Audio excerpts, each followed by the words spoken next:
नमस्कार, मैं Ashutosh Rana crime petrol के इस नए अध्याय शातिर क्रिमिनल्स में आप सभी का हार्दिक स्वागत करता हूं। अपराध मात्र व्यक्ति का नहीं बल्कि हमारे पूरे समाज की विफलता का प्रमाण है। स्त्री के अपने गुण होते हैं और पुरुष के अपने गुण होते हैं, लेकिन जब से समाज ने औरतों को पुरुषों से कम आंका है तब से लेकर आज तक औरतें अपने बराबरी के हक के लिए संघर्षरत हैं। औरतों के साथ हो रहे अत्याचार कहीं ना कहीं पुरुष की मानसिकता का घोतक है कि वो औरत के साथ कुछ भी कर सकता है और औरत उसका कुछ भी नहीं बिगाड़ सकती। आखिर कौन था वो अपराधी जो भरी दोपहर अपने अपराध के लिए उपयुक्त जगह का चुनाव करता है और फिर बेखौफ होकर एक महिला को उस जगह ले जाकर अपनी हवस का शिकार बनाता है? कहां से आता है ऐसा दुस्साहस?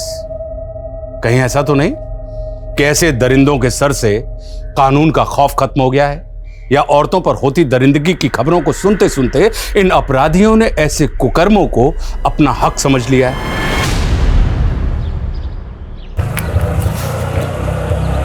बस भैया, आजा मीता। ले भैया, ये भी ले, मिठाई लीजिए छोरा भाई। हाँ चल मीता, आज गृह प्रवेश है ना थारो। अच्छा रुक रुक रुक रुक, एक मिनट, रुक रुक रुक रुक, एक मिनट।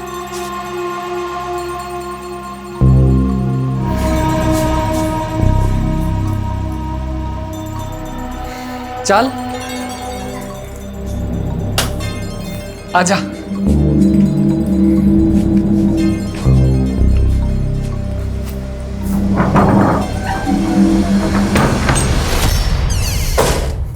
थारी आँखों का सुरमा प्यारा लागे, रे चोखा लागे रे मन। अरे क्या कर रहे हो? रुको रुको, क्या हुआ? मने दो मैं। अरे तू आराम कर, मैं कर लूंगा। थे काम करोगे और मैं आराम ना। लाओ मने दो और वो डब्बो लेकर आओ। अच्छा ठीक है।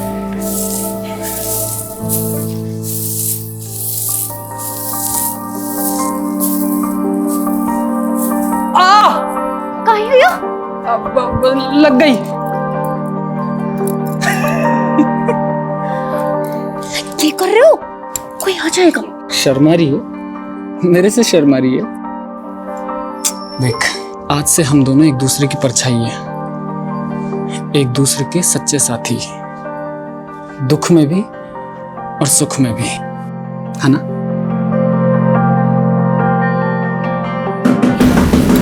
कोई आ गया। कौन है? हमारे को मालूम है आप लोग नाराज हो हमारे से, पर इसमें हमारी कोई गलती नहीं है। मैंने तो बस प्रीति की मदद की सरपंच जी के छोरे अंकुर के साथ भागने में। वे दोनों ब्याह करना चाहते थे एक दूसरे से। अरे झूठ मत बोल सुबोध, तू मेरी छोरी को बहला फुसला के ले गया था और जब उसे तेरी नियत का पता चला ना तो वापस आ गई। नहीं नहीं, ये सही नहीं है। आप चाहो तो प्रीति को बुला के पूछ लो। तू पंचों के सामने मेरी छोरी को बेइज्जत करना चाहे? नहीं आएगी वो यहाँ। सरपंच जी, एक बार अंकुर को बुला के तो पूछ लो ना, सब साफ साफ हो जाएगा। ये क्या कर रहे हो? तो सुनो, मेरे छोरे को बदनाम करता है। मारो इसे। नहीं नहीं नहीं, हमारी बात तो सुनो। मारो इसको, हाथ जोड़, मारो इसको। रुक जाओ, मत मारो, मैं जाके हाथ जोड़ू तू। मत मारो।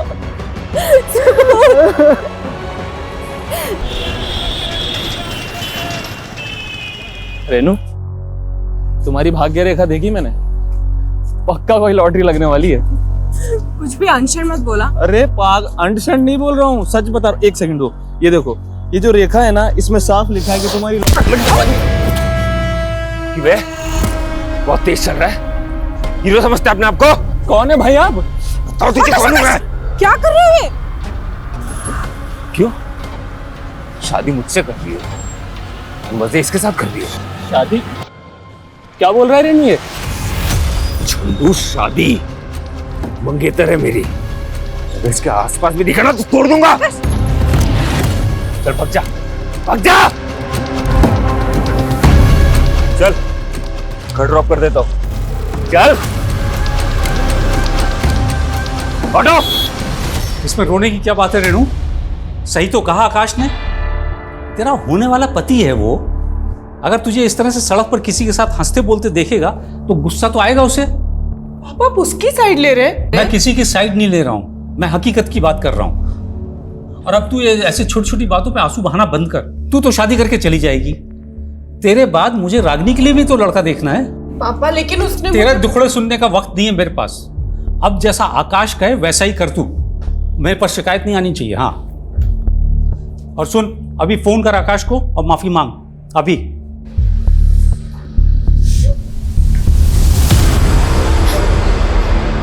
अरे बस ठीक हूँ मैं। अपनी हालत तो देखो, कितनी बुरी तरह मारा है उन लोगों ने।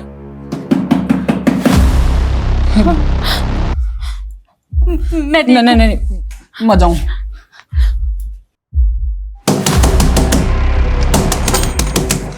सुबोध, क्या हो गया? अरे भाग यहाँ से। अरे क्यों? गांव वाले आ रहे हैं तुझे मारने के लिए। क्या बात कर रहे हो ज्ञान? अरे सरपंच और प्रीति के घर वालों से तूने दुश्मनी मोल ले ली है, और ये किस चोरी से ब्याह करके ले आया तू? क्या सोचा था गांव वाले तेरा स्वागत करेंगे? तारे को तो सब कुछ मालूम है ज्ञान। पूरा गांव जानता है प्रीति और अंकुर की प्रेम लीला के बारे में। अंकुर के दबाव में मैंने सब कुछ किया। मीता से शादी करने के लिए मुझे कुछ पैसों की ज़रूरत थी, वो पैसे मांगे मैंने अंकुर से, और उसके बदले में ये काम किया। तो अरे ये सब कुछ उन लोगों को कौन समझाएगा? उनके सर पर तो खून सवार है। प्रीति के घर वाले और सरपंच ने मिलकर तुम दोनों को मारने का मंसूबा बनाया है। लेके भाग जा इस चोरी को। भाई जिंदा ना बच पाओगे तुम लोग, जिंदा ना बच पाओगे भाई। नहीं मीता, तू फिक्र मत कर, कुछ नहीं होने दूंगा तारे को। पापा बात तो सुनिए मेरी, कुछ तो खा लीजिए आप। नहीं, मैं नहीं खाऊंगा। पहले तो आकाश को फोन करके माफी मांग। ठीक है पापा, मैं आकाश से माफी मांगने को तैयार हूँ। क्यों दीदी, आप क्यों आकाश से माफी मांगोगी? माफी तो उसे आपसे मांगनी चाहिए। शादी से पहले ही पापा वो दीदी पर इतने हुक्म चला रहा है, तानी शादी के बाद तो क्या करेगा? मैं तो आपसे कह रही हूँ, आप ये रिश्ता तोड़ दो। क्या अनशन पक रही है? रिश्ता ना हुआ, पेड़ पे लगा हुआ फल हो गया। जब जी चाह तोड़ दिया। अरे ऐसे रिश्ते बार बार नहीं मिलते। इंजीनियर है आकाश, लाख रुपए की उसकी तनख्वाह है। होगी, लेकिन पापा जिस घर में दीदी खुश ही नहीं रहेंगी वहां उस पैसे का क्या काम?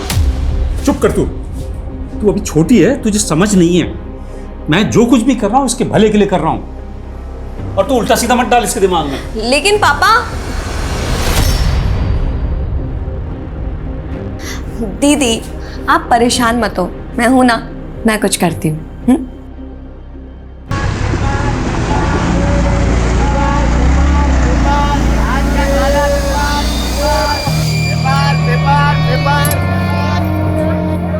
लो भैया,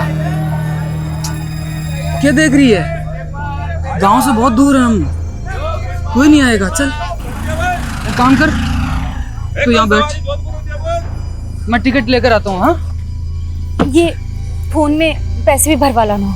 ठीक है, तू बैठ, मैं आता हूँ। हाँ,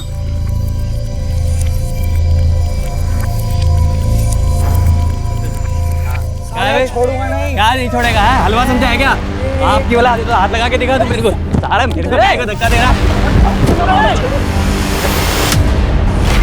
मेरा मोबाइल चुराता है, मेरा मोबाइल चुराता है, मेरा मोबाइल चुराता है।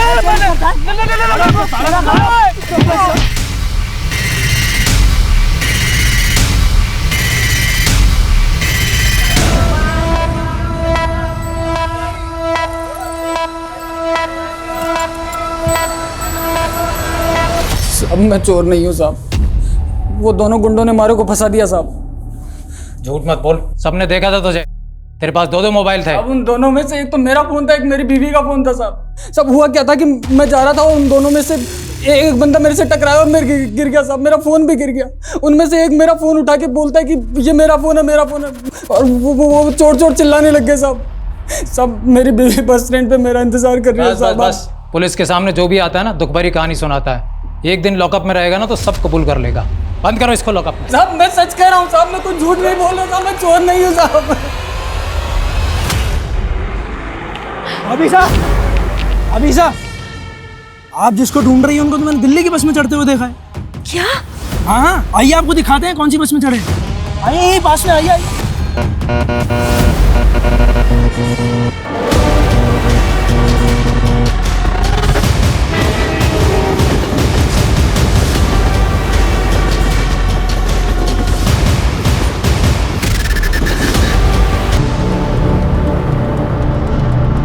सर शायद इसलिए ताकि शिनाख्त ना हो सके। पूजा, बड़े को कवर करो। ये जंगल रेलवे स्टेशन के नज़दीक है। मुमकिन है कि विक्टिम यहाँ की रहने वाली ना हो और कातिल इसको यहाँ पर कत्ल करने के इरादे से ही लेकर आया हो। सर ये भी तो हो सकता है कि विक्टिम और कातिल एक दूसरे को जानते हो। सर ये देखिए सर, झाड़ियों में एटीएम कार्ड मिला है। देखो जरा किसका। सर एलएनसी बैंक का है, लेकिन इस पे कार्ड होल्डर का नाम नहीं लिखा हुआ। इस बैंक की नज़दीकी ब्रांच से कॉन्टैक्ट करो और कार्ड की डिटेल्स निकलो। सर ये देखिए।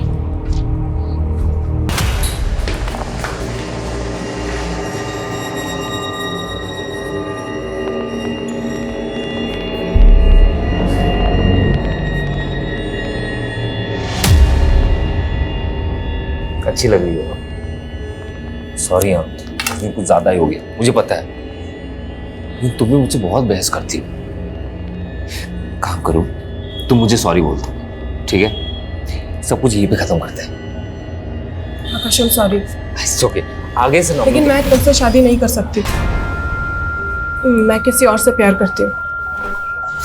आकाश, यहाँ पे तमाशा मत करो। तमाशा तुमने देखा ही है। मैं तुम्हें अपनी बीवी मान चुका हूं, इतनी आसानी से नहीं जाने दूंगा। किसकी वजह से मुझे छोड़ रही हो? इस चंदू की वजह से। काट के लाके रख दूंगा मैं। आकाश, जबरदस्ती तुम मुझे हासिल नहीं कर सकते। अच्छा यही होगा कि मुझे भूल जाओ। प्लीज मुझे मेरी जिंदगी अच्छे से जीने दो।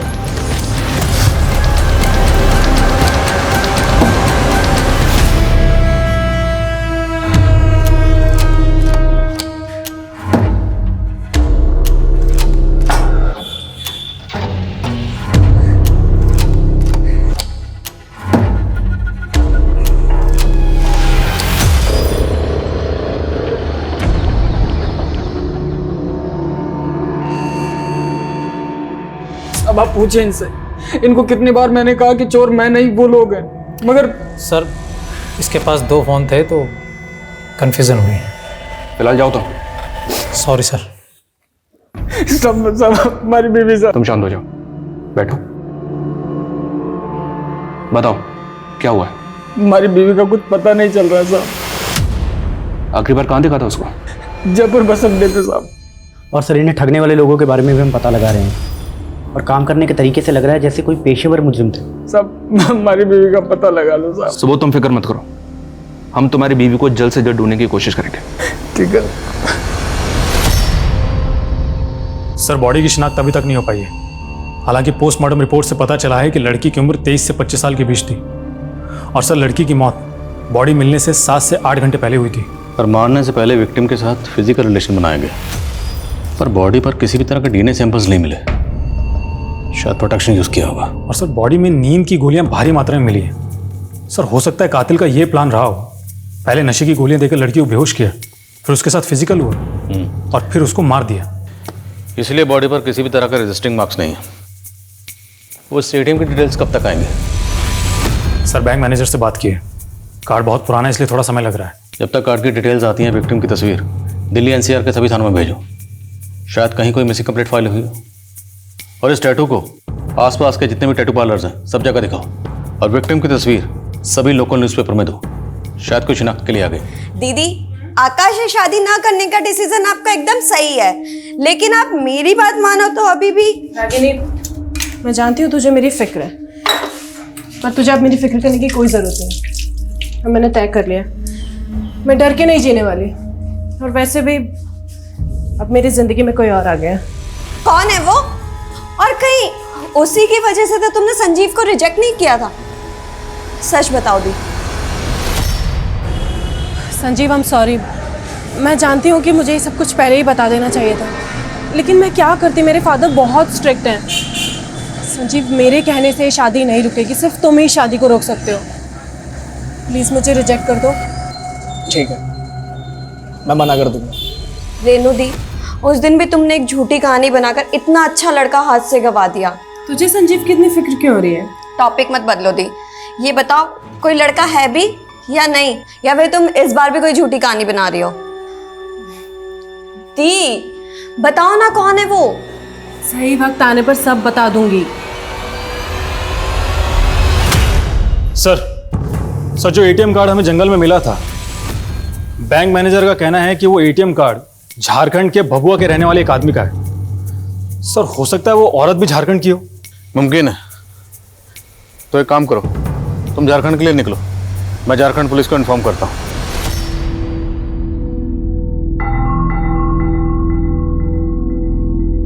रेणु, कहाँ है तू? इधर आ, बाहर आ। जी पापा, क्या हुआ? क्या है ये? हैं? राजेश कौन है ये? पापा, राजेश मेरे पति का नाम है। क्या? तूने सच में शादी कर ली? कोई शादी वादी नहीं हुआ है अंकल। कह तो रहा हूं आपसे, सर्टिफिकेट नकली है ना? नहीं पापा, ये सर्टिफिकेट एकदम सच है। मेरी वाकई में शादी हो गई है। क्या है ये? अंकल आप दुखी मत हो, देखो आप शादी की तैयारी करो, मैं हूं ना, इसे तो मैं संभाल लूंगा। तो जैसे गुंडे से कभी शादी नहीं करूंगी। निकल जा मेरे घर से, बाहर निकल जा, बाहर जा। अंकल, तेरी शादी आकाश से ही होगी। सॉरी आकाश। अरे अंकल आप माफी क्यों मांग रहे हैं? प्लीज बुरा मत मान। नहीं अंकल आप टेंशन क्यों ले रहे हैं? मैं कह तो रहा हूँ आपसे, मैं संभाल लूंगा सब कुछ। अब शादी की तैयारी की क्या कर रहे हैं रेणु? मुझे मारेगी? मार।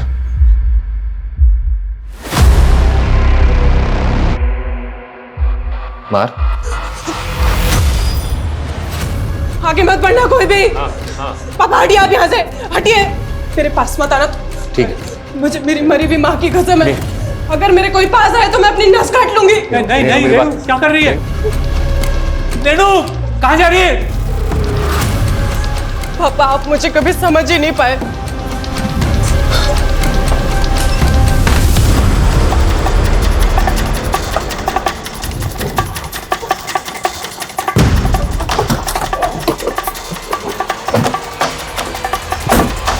मुजाहिद आपका ही नाम है? जी साहब, हमारा एटीएम कार्ड चोरी हो गया था साहब। हम पंजाब में जेसीबी चलाने का काम करते हैं। अभी 2 हफ्ता पहले जब हम दिल्ली बस अड्डे पे बस का इंतजार कर रहे थे, तभी अचानक एक आदमी आधम का। कौन आदमी? साहब हम बस का राह देख रहे थे, तो आदमी हमसे आकर बोला कि हम भी झारखंड जाने वाले हैं। साहब वो हमसे बतियाने लगा, हमें बाथरूम जाना था, तो हमसे कहने लगा कि हम संभाल लेंगे तुम्हारा सामान। हमने भरोसा कर लिया साहब उस पर और लौट गए। जब वहाँ लौट कर वापस आए तो ना तो वो आदमी वहां पर था, ना हमारा सामान। और उसी बैग में तुम्हारा एटीएम कार्ड भी था? अरे एटीएम कार्ड का साहब, हमारा पर्स, हमारा मोबाइल, पैसा, कपड़ा लत्ता सब कुछ उसी में था। मुझे तुम्हारा फोन भी चोरी हुआ था ना? जी साहब। उसका IMEI नंबर है तुम्हारे पास?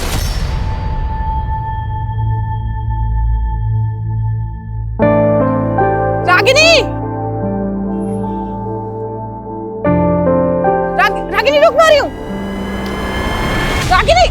रागिनी, अच्छा वो तुम मिल गई। रागिनी मैं कल दिल्ली जा रही हूँ।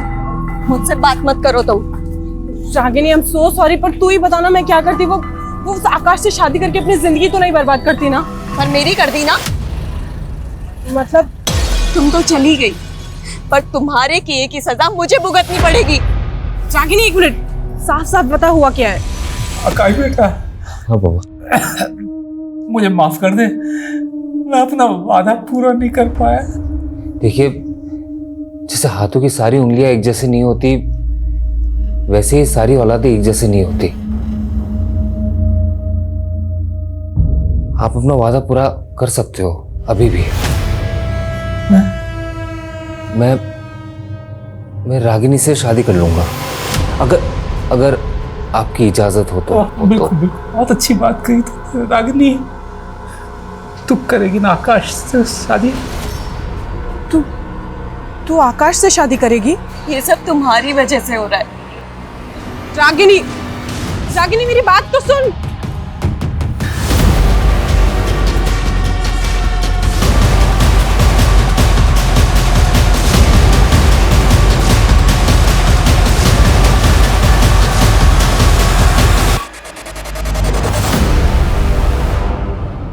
सर मुजाहिद का जो फ़ोन चोरी हुआ था उसको सर्विलेंस पे डाल दिया है। अगर कोई दूसरा सिम एक्टिव हुआ तो पता चल जाएगा। सर विक्टिम की बॉडी का क्या करना है? डॉक्टर का कहना है कि बॉडी तेजी से गल रही है। डॉक्टर से बॉडी का डीएनए प्रिजर्व करने के लिए कहा और उसके बाद अंतिम संस्कार करवा दो। और विक्टिम की तस्वीरें दी थी अखबार में, उसे भी कुछ पता नहीं चला? सर फिलहाल तो नहीं।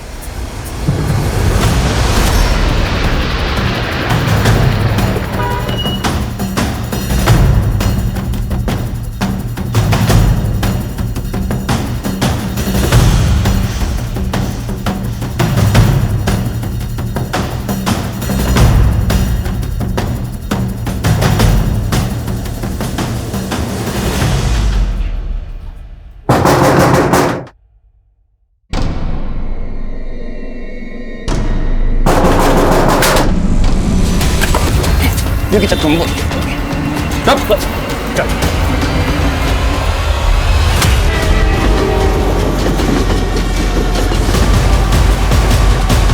साहब मारो बच्चा, आप सच कह रहे हैं। हमने उसकी बीवी के साथ कुछ नहीं किया, उसको तो 2 लोग उठाकर ले गए थे साहब। कौन था वो आदमी? साहब हमें नहीं मालूम वो आदमी कौन था। हम मानते हैं कि हमने उस दिन सुबोध को ठगा था। लेकिन साहब जब हमने सुबोध की बीवी को देखा तो हमारे मन में लालच आ गया और हमने एक और प्लान बनाया। अभी साहब आप जिसको ढूंढ रही हैं उनको तो मैंने दिल्ली की बस में चढ़ते हुए देखा है। क्या कह रहे हैं आप? अरे हाँ वही ना, हल्की पीली शर्ट वाला आदमी ना, वो तो भाभी साहब 12:20 की बस से दिल्ली चला गया। अरे मैंने ही तो टिकट काटा था उसका। ये हाँ सुबोध नाम था ना उनका। हाँ पर ये मारे को अकेला छोड़कर कैसे जा सकते हैं? भाई साहब मारे को अभी दिल्ली जाना है। भाभी साहब आज तो कोई बस है नहीं, कल जरूर मिल जाएगी दिल्ली की बस आपको, कल चले जाना। पर मैंने तो अभी जाना है। आप फिक्र मत करो, आपको दिल्ली जाना है। शाम को यहाँ से टैक्सी जाएगी, वो मेरा दोस्त ही है, छुड़वा देते हैं आपको। वो बोली थी, आसानी से मेरी बातों में भी आ गई। नहीं अच्छा दोस्त है मेरा। छोड़ो, छोड़ो, मैंने कुछ नहीं किया। अरे छोड़ो। आवाज में कौन था हमें नहीं मालूम। मैंने उसकी गाड़ी का नंबर का फोटो लेने की भी कोशिश करी, लेकिन नंबर साफ नहीं था साहब। साहब मानते हैं कि हमने उस लड़की को बेचने का प्लान बनाया था, लेकिन वो आदमी उसको किडनैप करके ले गया। और कहाँ लेके गए साहब हमें नहीं पता साहब। नहीं मालूम साहब, हम सच बोलते हैं साहब। लेकिन हमें पता है कि तुम दोनों के मुंह से सच कैसे उगलवाना है। साहब मीता को अगवा किसने और क्यों किया था ये अब तक पता नहीं चला था। अनुज के मुताबिक मीता को अगवा करने वाला शख्स नकाबपोश था, लेकिन क्या अनुज जैसे शातिर अपराधी की बात पर यकीन किया जा सकता है? दूसरी ओर रेनू और रागिनी, इन दोनों बहनों की कहानी से भी पर्दा उठना अभी बाकी है। या चांदनी थैंक यू सो मच। तुम नहीं होती ना अगर तो ये जॉब मुझे कभी नहीं मिल पाती। कितनी बार थैंक्स बोलेगी? दोस्त भी बोलती है और थैंक्स भी बोलती है। चल मेरा घर आ गया, कल मिलते हैं। Okay bye bye bye.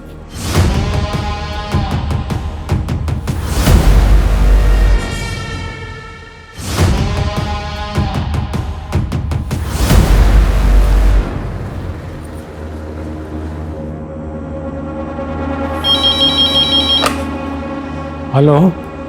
अब हेलो पापा, मैं रेनू।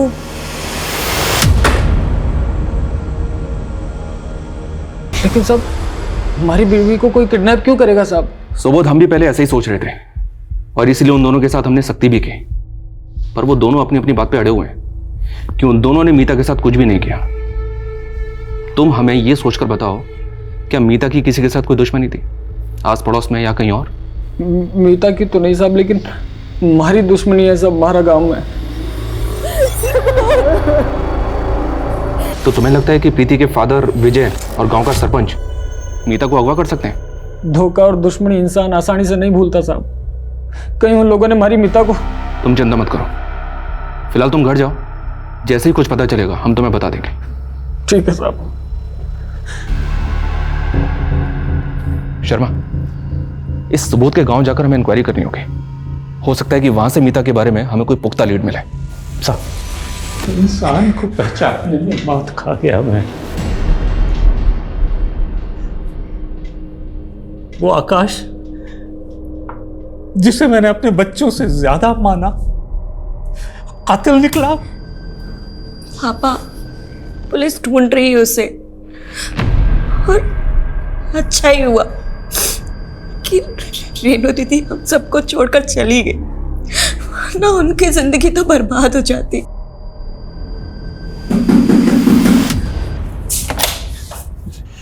मुझे बचा लो, दरवाजा बंद करो, पुलिस मुझे ढूंढ रही है। रागिनी दरवाजा बंद करो। निकलो यहाँ से। रागिनी मैं कह तो रहा हूँ, पुलिस मुझे ढूंढ रही है। आकाश निकलो यहाँ से। क्या बकवास कर रही हो? तुम मेरी होने वाली बीवी हो। मेरा तुमसे कोई रिश्ता नहीं है, चलो निकलो यहाँ से। निकलो। वो ठीक करिए, तुम्हारा उससे अब कोई रिश्ता नहीं है।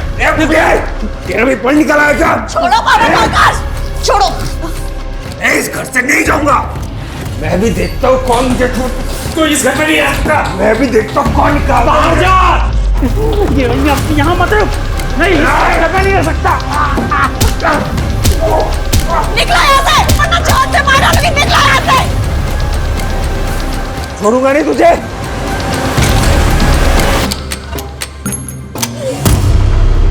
अरे नहीं साहब, हमारी दुश्मनी तो सुबोध से थी। मीता को अगवा करके मेरे को क्या मिलेगा? साहब जरूर किसी ने आपके कान भरे हैं। देखिए इस उम्र में हड्डियां कमजोर हो जाती हैं, जोड़ने में टाइम लगता है। क्यों बेकार में तोड़वाना चाहते हैं? धमकियां किसी और को देना साहब। सरपंच हूं गांव का, नियम कायदे मैं भी जानता हूं। जब कह रहा हूं मीता को अगवा नहीं किया तो नहीं किया। कोई सबूत है आपके पास? सबूत हो ना तब आना। जयराम जी की। सर मुजाहिद का जो फोन चोरी हुआ था वो जयपुर में एक्टिव हुआ एक नए नंबर के साथ। किसका नंबर है?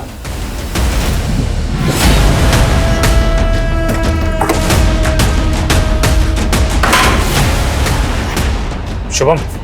हाँ। अरे लेकिन लेके चलो सर। अरे मैंने किया क्या है? लेकिन मारे को मत मारो साहब जी, मैं सब बता रहा हूँ। आपने मैंने वो फोन एक मोबाइल की दुकान से खरीदा था। वो आदमी सेकंड हैंड फोन बेचता है। वो फोन तुमने कौन सी दुकान से खरीदा था? अरे चल निकल। क्या होगा साहब? अरे बात क्या है? सब मैं बताता हूँ। साहब मैं मानता हूँ कि मैंने चोरी का फोन बेचा है साहब, लेकिन ये कत्ल वतल से मेरा कोई लेना देना नहीं है साहब। किसको बेचा? अरे साहब दिन में 10 लोग आते हैं, 10 फोन बेचा। 10 लोगों के चेहरे याद कर और बता किस किस को बेचा था। तेरी दुकान में सीसीटीवी तो है ना? हाँ पर वो खराब है साहब। अब अगर तुझे खुद की जान बचानी है तो जिसको फोन बेचा था उसके नाम और चेहरे याद कर। नहीं साहब, मैं चेहरे याद करता हूँ। और वो आप लोग क्या बनवाते हैं? स्केच प्रशांत जो भी स्केचेस बनवाए उन्हें मुजाहिद से वेरीफाई करो। जी सर मेरे ख्याल से लड़की की पहचान करवाने की हमें फिर से कोशिश करनी चाहिए। सर एक बार फिर से अखबार में फोटो दे दो। तो इस बार विक्टिम और उसके हाथ में जो टैवा देश के बाकी अखबारों में छुपो। शाशनाख्तों पर। सर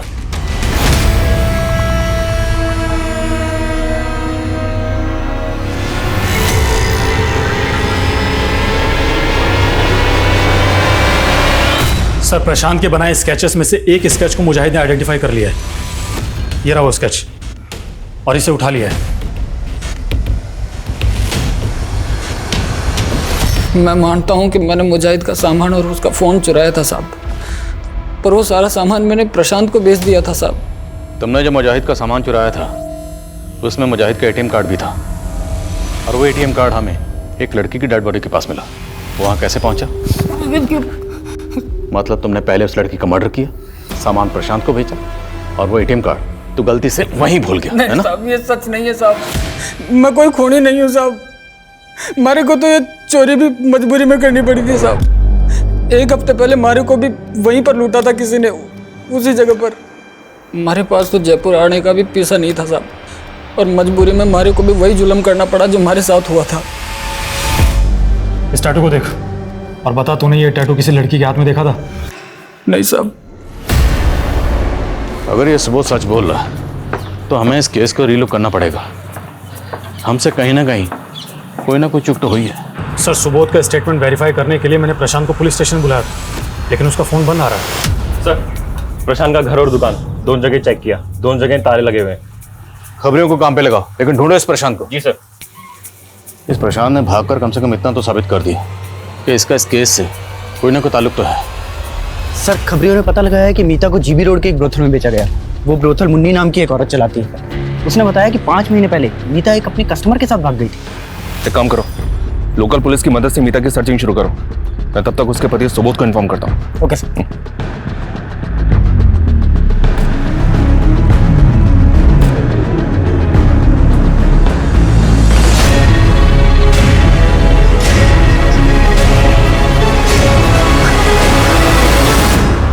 मेरी बेटी रागिनी ही है। उसके हाथ में ही ऐसा टैटू बना था। वो अपनी बहन रेनू को ढूंढने यहाँ दिल्ली आई थी। मुझे क्या पता था एक बेटी की तलाश में दूसरी बेटी भी खो दूंगा। रागिनी का फोन स्विच ऑफ है। क्या आपके पास आपकी बड़ी बेटी रेनू का फोन नंबर है? मुझे उसका पुराना नंबर याद है। नंबर बताइए। सर रेनू का फोन स्विच ऑफ आ रहा है, लेकिन मोबाइल कंपनी से पता चला है कि उसने नंबर लेने के लिए इलेक्ट्रिसिटी बिल सबमिट किया था, जिस पर फरीदाबाद का एड्रेस है। फरीदाबाद? जी सर। सर जब वहाँ पहुंचे तो मालूम चला कि रेनू फरीदाबाद से जयपुर जा चुकी है। और जयपुर में कहाँ रह रही है आजकल? सर ये तो पता नहीं चला है, लेकिन सर रेनू फरीदाबाद के जिस एड्रेस पर रहती थी उसी एरिया में चांदनी नाम की लड़की भी रहती थी, जिसका कुछ दिनों पहले मर्डर हुआ। सर ताज्जुब की बात तो ये है कि चांदनी का मर्डर भी वैसे ही हुआ था जैसे रागिनी का मर्डर हुआ था। क्या दोनों विक्टिम्स को मारने से पहले नशे की दवा दी गई? हाँ सर।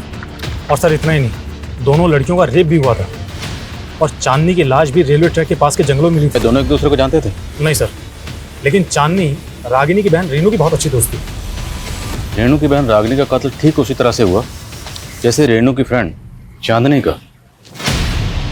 माजरा क्या है? सर कम है sir Ragini call records. Sir call records में एक नंबर ऐसा मिला है जिससे रागिनी रेगुलरली टच में थी। किसका नंबर है? सर नंबर तो फेक डॉक्यूमेंट से कर लिया गया है, लेकिन जिस फ़ोन में ये नंबर यूज़ हो रहा था वो डबल सिम स्लॉट वाला फ़ोन है। तो जाहिर सी बात है इस दूसरे सिम के डॉक्यूमेंट्स भी फेक ही होंगे। जी हाँ सर, लेकिन सर इंटरेस्टिंग बात तो ये है कि ये जो दूसरा सिम कार्ड है ये किसी और फ़ोन में एक्टिव था। ये हमारा पहला फ़ोन है जो कि डबल सिम स्लॉट वाला है। ये पहला सिम बंद है और ये जो दूसरा सिम है ये किसी दूसरे मोबाइल में एक्टिव है और ये दूसरा फ़ोन भी डबल सिम स्लॉट वाला है। जब हमने इसके IMI नंबर को ट्रेस किया तो पता चला कि इसमें एक तीसरा सिम यूज़ हो रहा था और ये तीसरा सिम अब किसी और फ़ोन में एक्टिव है। और सर ये सिम जिसके नाम पर रजिस्टर्ड है उसके बारे में पता चल गया है। कौन है वो? हमारी बात को भरोसा करो साहब, वो चोरी का फ़ोन था जो मैंने प्रशांत से खरीदा था।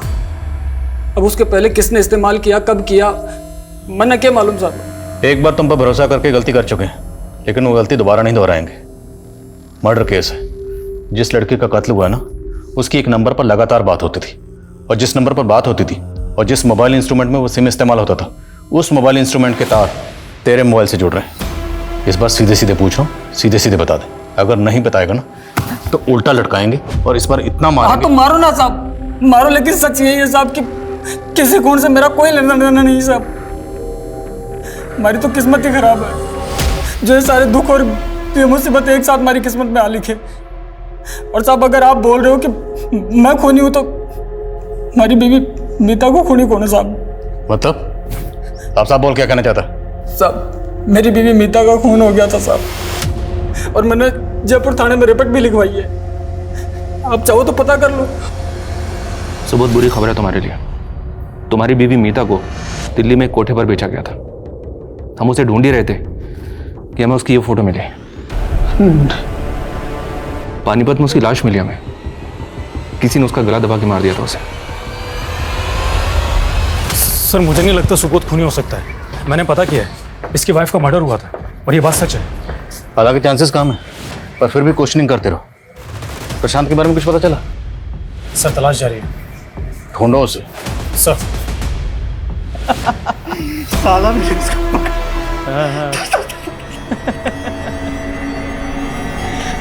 साले वर्दी देखते पक गया होगा। साला पहन क्या बात।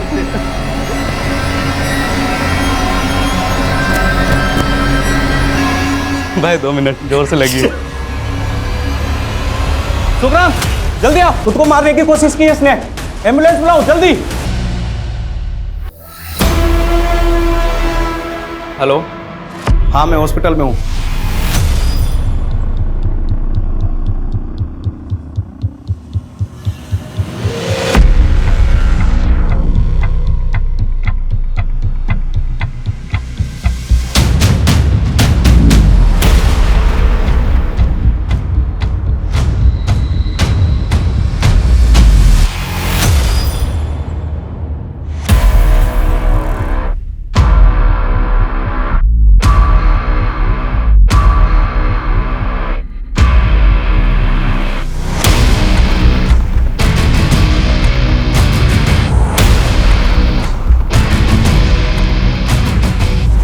पुलिस की नजरों में अब भी प्रशांत और सुबोध दोनों संदिग्ध थे। पुलिस ने सुबोध की फोटो कई रीजनल अखबारों में छपवाई। कई हफ्तों तक यह सिलसिला चलता रहा। अंततः पुलिस के हाथ कुछ ऐसा लगा जिसने इस केस का सबसे बड़ा खुलासा किया। एक ऐसा सच सामने आया जिसने सबको अचंभित कर दिया। सर, इस सुबोध को तो हम निर्दोष समझ रहे थे, ये तो बड़ा ही शातिर निकला।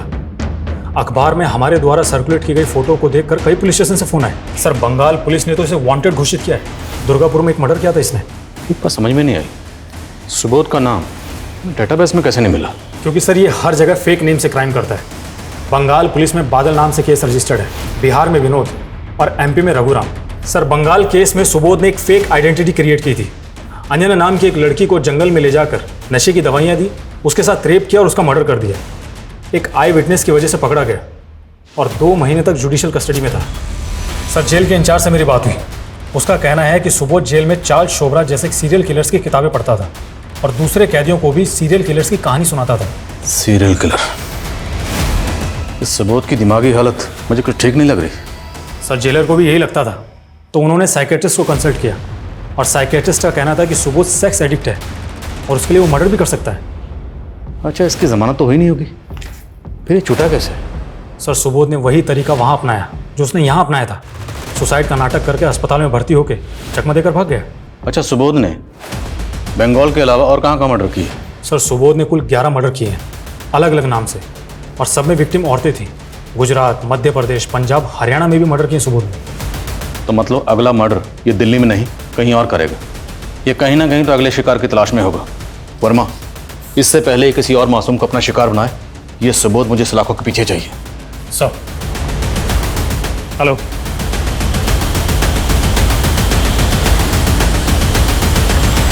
सर, वो रूम नंबर 11 में पक्का वही है सर? पक्का? Yes sir.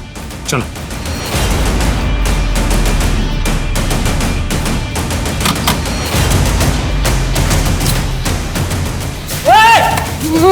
सुबोध, बहुत घुमा लिया तूने हमें। अब पुलिस स्टेशन चलने का समय आ गया। लेके चलो इसे। खूब दौड़ाया ना आप लोगों को, लेकिन अब और परेशान नहीं करूंगा। बता दूंगा सब कुछ। हमारी मीता, जिसको उन कमीनों ने धंधे पर बैठा दिया था, आपको तो पता ही चला होगा ना? पता है हमें। हमारी बीवी मीता अपने किसी कस्टमर के साथ भाग गई थी। अरे वो कस्टमर नहीं तो था, पहले भगा के ले गया उसे और मार दिया। फिर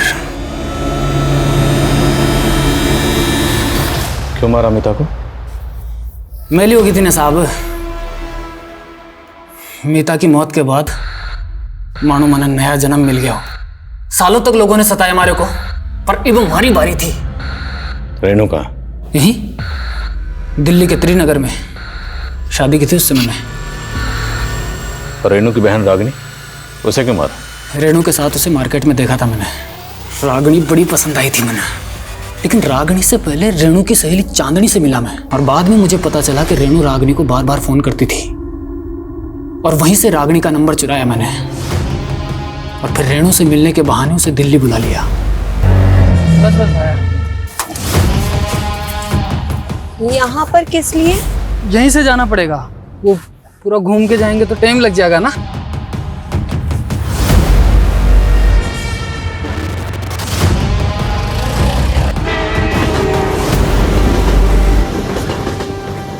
अरे थक गई है,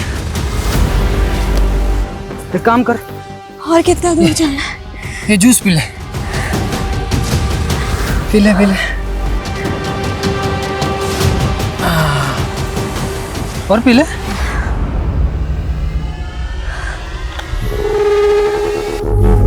चलो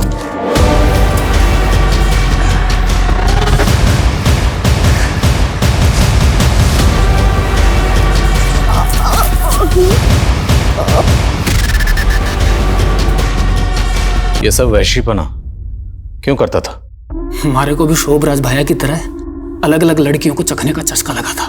तूने सभी विक्टिम्स को किसी रेलवे स्टेशन के पास वाले जंगल में ले जाकर मारा और वहां ले जाकर मारने से पहले तूने नशे की दवाई देता था। कहां से सीखा ये सब? अभ्यास किया था साहब, खूब पढ़ता था मैं जेल में। और इतना ही नहीं, प्रोटेक्शन यूज करता था हर बार, ताकि आप लोगों को कोई सबूत ना मिले। सोचा था कि शोभराज भाई का रिकॉर्ड तोड़ दूंगा।